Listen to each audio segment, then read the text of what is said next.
Hello, Father Larry, for chapter 30 of the Screwtape Letters. This one talks about fatigue and our perception of reality, which we'll get to. The first point I want to make, he begins the first paragraph, long paragraph, just, it's Screwtape lambasting poor Wormwood here for his lack of results. And he's letting his patience slip away from his grasp. And Screwtape warns him and says, look, the justice of hell is purely realistic and concerned only with results.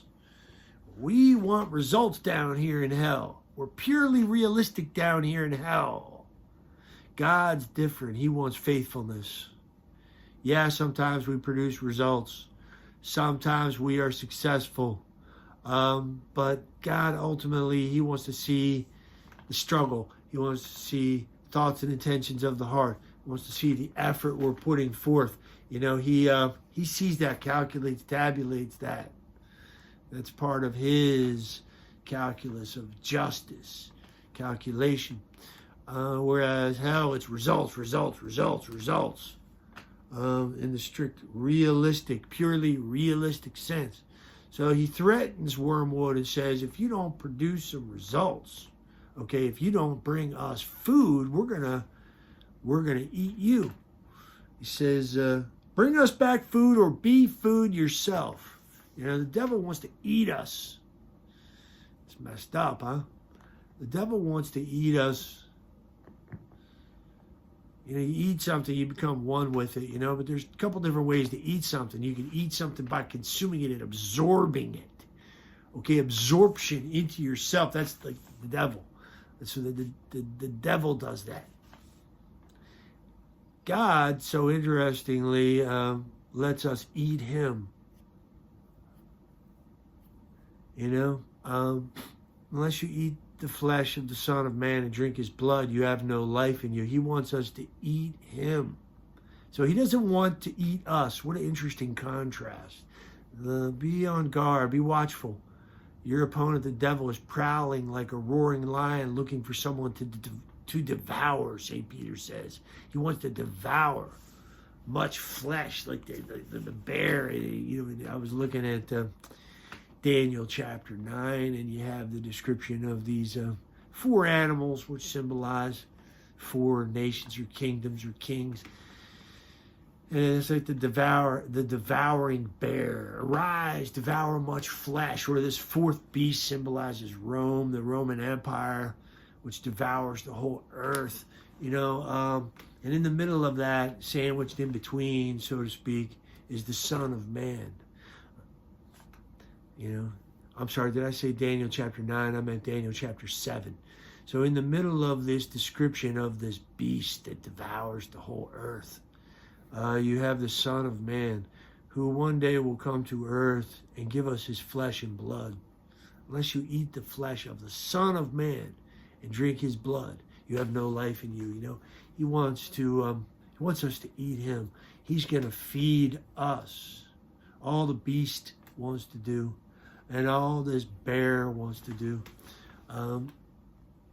is devour much flesh, consume. So I love that. And in consuming us, there's, when he allows us to consume him, eat him,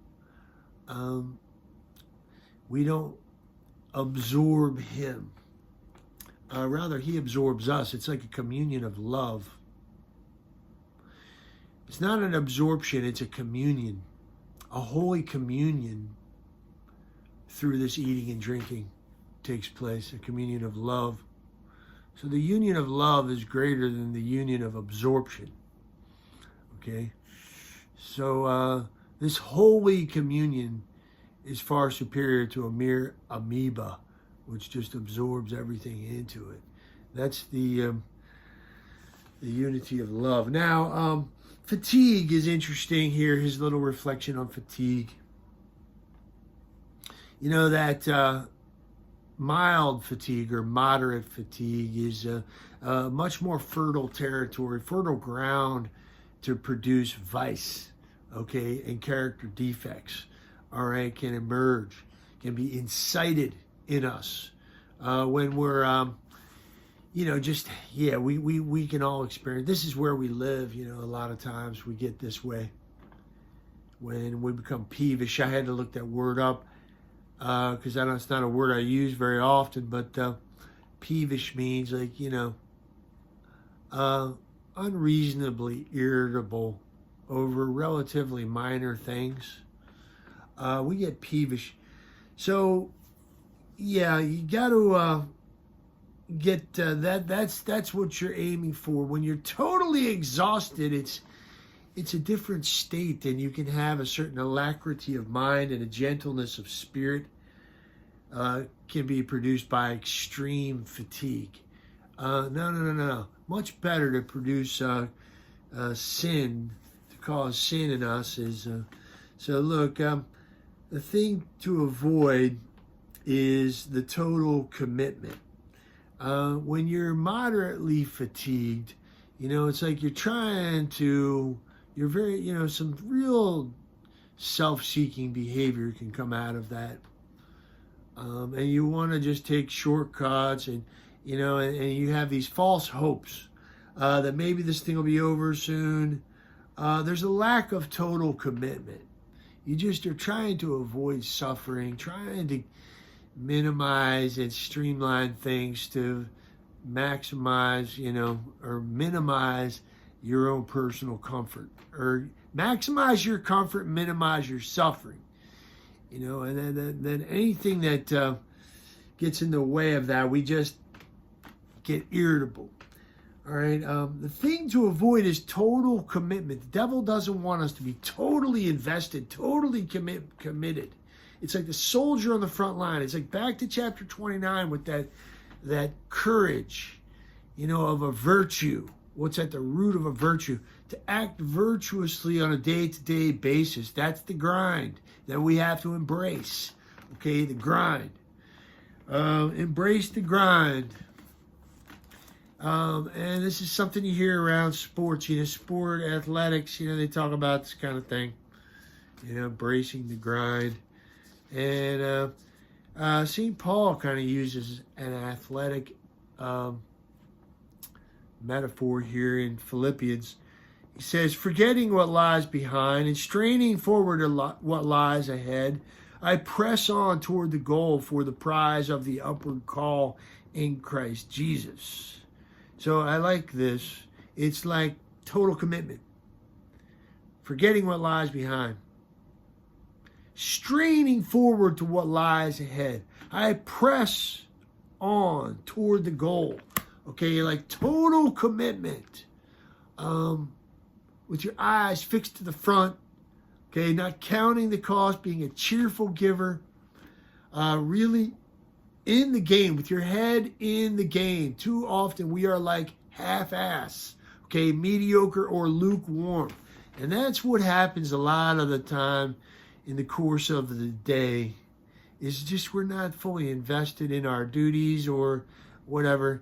And then minor interruptions and things, we feel like our rights are violated, and we lash out or snub people or poke people around us. We're just a pain in the neck. So anyway, yeah, the thing to avoid is the total commitment. Now, next, he talks about something completely different here, I think. I mean, I'm not sure what the connection here is, but or I can't remember. But basically, a whole nother topic for discussion is realism. Like what our perception of reality is and how that's colored by the emotions. So, what the devil wants to do is, make us cynical. So what happens when we become excessively cynical? We become bitter and jaded.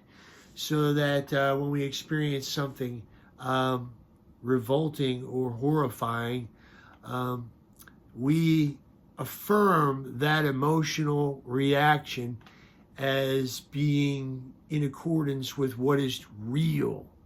Okay, and the example he uses of a veteran of war in wartime, or somebody, in this case, the first time his patient during one of these air raids sees human remains splattered against a wall, fill him with horror and dread, and then get him to see that this is what the world is really like. We want to get that bitter, jaded, excessive cynicism. That's what the devil wants us to be like. And, therefore, all that religion that he believed was just fantasy. All that spiritual stuff is just fantasy. This is the reality of what life's all about.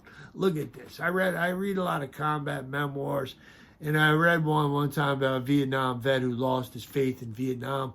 He said he was raised Catholic, and then he was walking by, somebody whose top of their head was gone, some maggoty corpse, on a trail in Vietnam, and they're patrolling, and they're walking past, and the stench was just unbearable, and he looks at this thing, seeing this guy's brains, and it was just so awful that he just decided right then and there that a soul could not, that whole business about a soul inhabiting our body somehow or animating our body has to be false. Due to this shock and horror, this emotional reaction he had at seeing this corpse on the side of a trail. In Vietnam, he lost his faith. And there's the example of the devil coming down like a bird. The faith was not very well rooted in this man, and the devil just came down like a bird and snatched it out through this horrifying experience of seeing the remains of a human being. Then we tell ourselves that that's reality. See that? That's the reality. That's all we are. There's a maggoty corpse in the end. There's no soul in there. All that's just mere, spiritual sentiment. Some pie in the sky feelings, sentimental feelings. But the opposite occurs when we experience something positive. The devil's right there at our elbow when you experience wonder and awe at beauty. And you think, wow, that's amazing. The birth of a child, and they place the child, and you're filled with wonder at this child, and you think, oh, that's all just a bunch of sentiment. The reality is the pain of that childbirth and what you went through and all that blood and amniotic fluid, and it was a big mess. And that's reality, okay? All that, the rest of that, these positive experiences is just sentiment. So this is a twisting of reality, okay? I should say, you can't twist reality. What you can twist is our perception of reality when it becomes jaded. It becomes clouded. Our apprehension of reality through this jaded, bitter spirit that the devil wants to, engender in us, foster in us. Little by little, he wants us to be like that, so that we're suspicious of any good feelings, and we affirm negative feelings. Therefore, he will get us, how does he put it here? He says, your patient, properly handled, will have no difficulty in regarding his emotion at the sight of human entrails as a revelation of reality, and his emotion at the sight of happy children or fair weather as mere sentiment. Okay? So we will buy our cake. The devil, I like this. He says the devil wants us to purchase, pay for our cake and not eat it. Okay? All right. Hey, I think that's it. We got one more chapter, folks. So hang in there. We'll see you next time. God bless you.